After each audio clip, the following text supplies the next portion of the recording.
అబ్బా ఏంది అక్కడ ముందు పని చేయండి.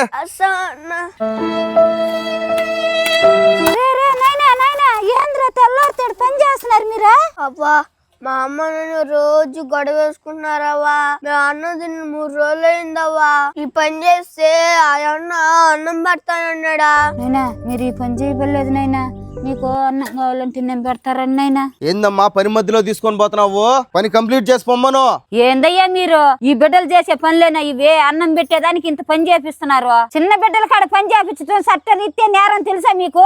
ఏందమ్మా నేరం గీరం అని మాట్లాడుతున్నావు? చిన్న బిడ్డల్ని కని వదిలేయమన్నారా? తప్పు వీళ్ళది కాదయ్యా, వీళ్ళ కన్నా అమ్మా నాందయ్యా. దయచేసి వదిలేయండి అయ్యా, వాళ్ళని నేను చూసుకుంటాను. తీసుకోబోయే ఎట్టో చేసుకోపోండి. వీళ్ళ దగ్గర పని చేపిస్తే వీళ్ళ అమ్మా నాయన వస్తారనుకున్నా, నువ్వెవరో వచ్చి మధ్యలో తీసుకొని పోతా ఉన్నావు. నేను ఎవరో కాదయ్యా, వీళ్ళ అమ్మమ్మని. వీళ్ళ పరిస్థితి బాగలేదని చూస్తే వీళ్ళు ఇలాగ అనిపించారయ్యా. ఏమి కూతుర్ను కన్నావమ్మా? అమ్మమ్మను కూడా తెలియకుండా పెంచింది. ఛీ, నీ కూతురికి నీ అల్లుడికి ఎప్పుడు రచ్చలే. అసలు సంసారం విలువ తెలియకుండా నీ కూతురికి ఎందుకమ్మా పెళ్లి చేసావు? భర్తని ఎలా చూసుకోవాలో, పిల్లల్ని ఎలా చూసుకోవాలో ముందు నీ కూతురికి నేర్పించి మార్చమ్మా.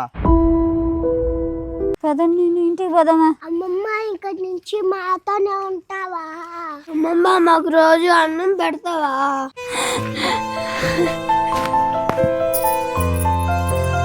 అమ్మమ్మ అమ్మమ్మ ఎందుకు ఏడుస్తున్నావు? ఏడిపోయాం లేదు నైనా, పదండి.